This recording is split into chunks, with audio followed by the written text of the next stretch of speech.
The hypnotist's report stated, quote, "Initially, the subject indicated an admixture of desired susceptibility to hypnosynthesis, but deep-seated resistance due to the presence of a post-hypnotic block. This block appeared to have been connected with the presence, nightmarish, of a Mrs. Krebs. The total removal of this block may pave the way for maximum results," unquote. The hypnotist reported that during the pre-trance warm-up, he examined Castillo and found little scars on his forehead, chest, stomach, and fingers. Castillo told him that the scars were the result of a car accident in the U.S., which happened when some men were chasing him while he was trying to deliver, quote, "an envelope of some kind," unquote. Castillo mentioned that after the crash, he'd awakened in bandages in a hospital bed. Names which were presented to Castillo in the pre-trance interview were repeated while he was under hypnosis. He recognized the names of several individuals who were then gaining notoriety in connection with New Orleans District Attorney Jim Garrison's JFK assassination investigation, but Castillo revealed that he knew some of the people by other names. Throughout his recollections, Castillo suffered stomach cramps, said he felt a weight on his legs, unquote, and cried out in pain a number of times. Through the manipulations of the hypnotist, he was able to recall that on many different occasions he had been taken to a factory. Mrs. Krebs and Castillo had always driven to the factory in her car, and they had always entered through the front door.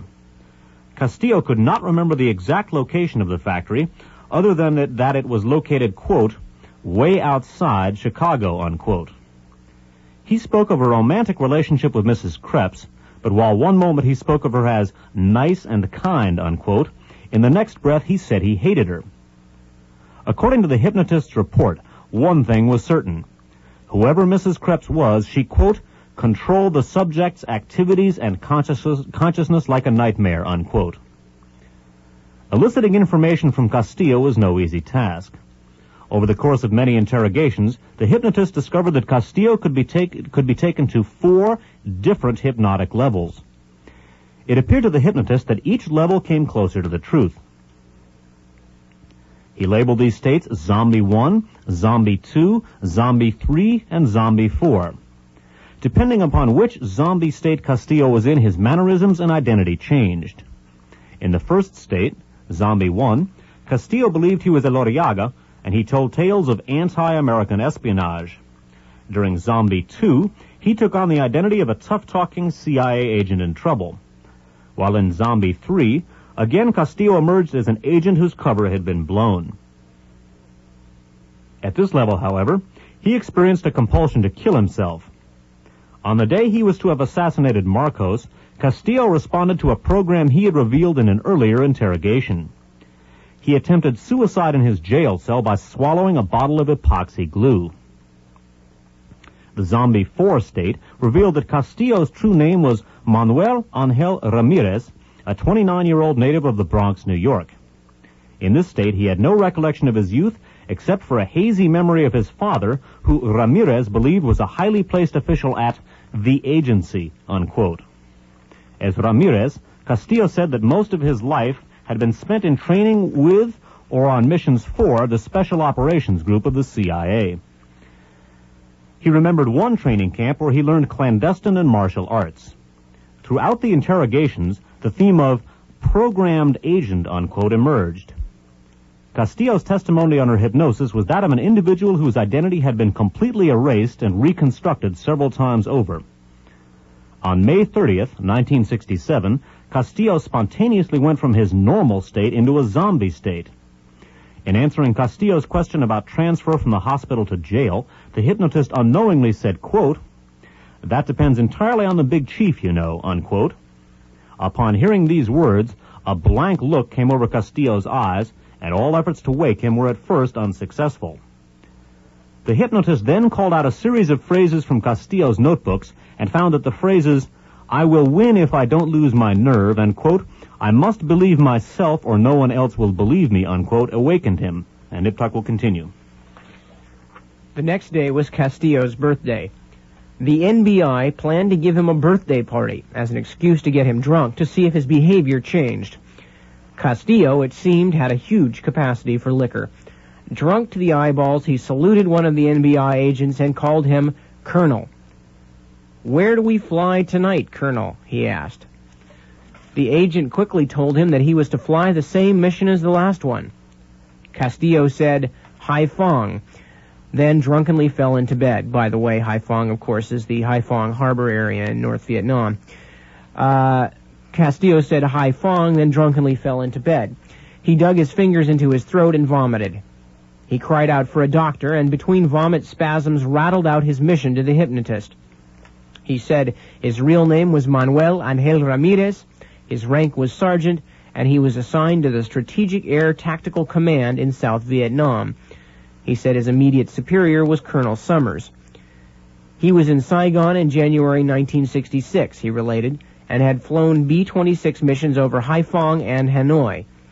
He came to Manila, he said, to kill President Marcos in June, when the president would make a public speech. If his assassination attempt failed, someone else would get Marcos before the end of 1968, Castillo added. "I'm dying," he groaned, and pleaded again for a doctor. He thought he was dying from a heart attack. "If I die today," he warned, "my secrets die with me." When the NBI doctor arrived, he examined Castillo and pronounced him fit, except for his obviously drunken state. He tried to give him a shot to calm him down, but Castillo protested violently. The doctor then asked him to take a pill, which he did without resistance. 2 days later, Castillo was given another medical examination by Dr. Alexis Guerrero of the NBI. A series of tests were given to measure his breathing rate, pulse rate, sweat production, and other functions. All of these tests were performed in zombie states 1, 2, and 3. The doctor noted that in each state there was a vast difference in pulse rate, and assumed, because of what Castillo said, and the reactions of his heart and respiration, that he was experiencing some emotional agitation. Sodium amytal was administered while he was in the zombie 3 state. According to the hypnotist, Castillo did not even notice he'd been given the injection. Soon he began to talk as he'd done previously while in the drunken state. "I'm Sergeant Manuel Ramirez of the Tactical Air Command," he said. When asked to reveal his base, he said, "You'll never know," adding, "I'm a pilot. I've flown a B-26. "The NBI are suckers," he said a little while later. "They thought they arrested me, but there I was, waiting for them to get me. I know of a great plot. I am supposed to expose it after I'm arrested. I know I will eventually return to my country." And in parentheses, the author has put the U.S. "I'll go through the motions of a trial, conviction, and jail as a criminal. After a couple of months, I will be released for my next assignment." Awakened from the zombie state, Castillo was told all about these various states and his strange behavior while in them. The hypnotist explained how he thought Castillo had been programmed. Castillo seemed baffled by this news. He said that he was not told by anybody about being programmed. He said that, quote, "Papa didn't even know about the zombie state." He grew agitated, saying that if he were in the zombie state, he might even kill Papa. And then, quote, "the agency would go to blazes. Hell will break loose on the guy responsible for the zombie," unquote. Asked in a trance to identify Papa, Castillo said that he was not just a guy, but was his real father. He described him as having a mustache and smoking a pipe. He said he was the only one who could send the agency to, quote, blazes if he, Castillo, was killed on this mission. He said that Papa's initials were A.D., and that his first name was Alan. He said that he would personally tell Papa about the zombie when he got back. Well, before Dave continues, we should just state in that whether what Castillo said was true or whether it was something that he was led to believe or not, the Papa that seems to be being identified here is fairly obviously meant to be, if it is not actually Alan Dulles, who was, of course, the head of the CIA at that time. Of course, the initials A.D., the first name Alan, and the pipe, the mustache, the whole thing, obviously is Alan Dulles. Whether that really was him or whether this was something that Castillo was conditioned to say, well, we can discuss these different possibilities later on. Okay, before continuing, you listen to KFJC Los Altos Hills. Okay, continuing now with the narrative of Castillo Ramirez, or whatever his name was, this very interesting hypno-programmed assassin. After more than 40 hypnotic sessions lasting from 1 to 5 hours each, covering the period from April 3rd to June 25th, 1967, the hypnotist reviewed the data and summarized it for the Chief of the Defense Intelligence Division of the National Bureau of Investigation. The summary report not only involved Castillo in the assassination of John Kennedy, it disclosed that Castillo was a hypno-programmed zombie who would kill on cue. The summary report stated, quote, "The zombie phenomenon referred to here is a somnambulistic behavior displayed by the subject in a conditioned response to a series of words, phrases, and statements apparently unknown to the subject during his normal waking state. While under the influence of such a zombie state, the subject closed his eyes, rose bodily, walked, triggered a pistol, stared blankly, and fell to the floor with no apparent sense of physical pain. As far as could be determined experimentally, the zombie behavior had for its objective the assassination of President Ferdinand Marcos of the Republic of the Philippines," unquote. The report also stated, quote, "Neither the presence nor the discovery of the zombie states in our subject should be regarded as noble or unique.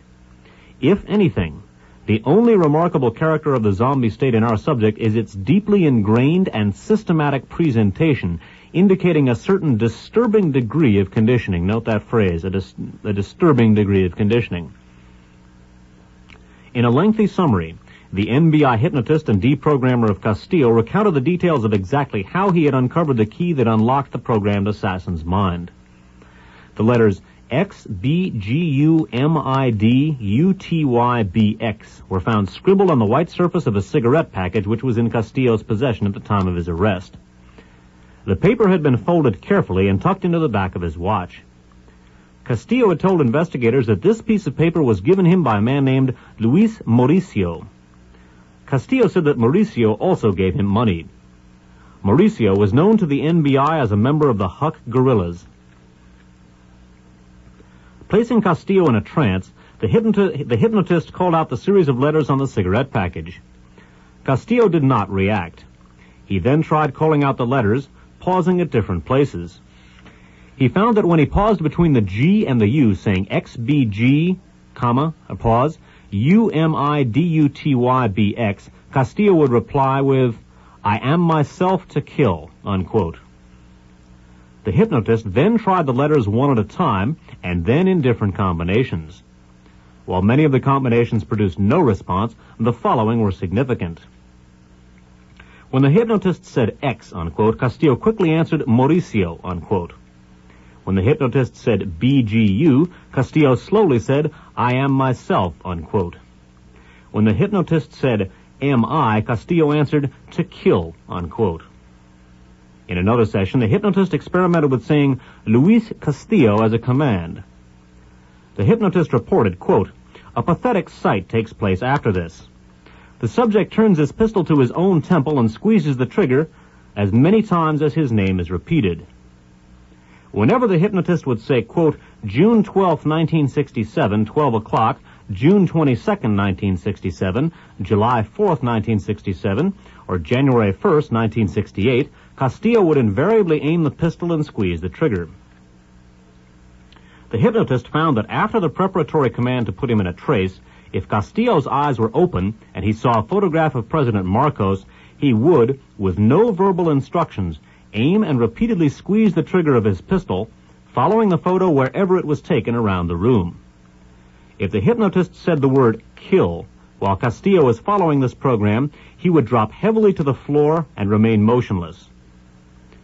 The hypnotist's report also includes Castillo's amazing story about his participation in yet another organized assassination attempt. Under hypnosis, Castillo said that the assassination had happened before noon, unquote.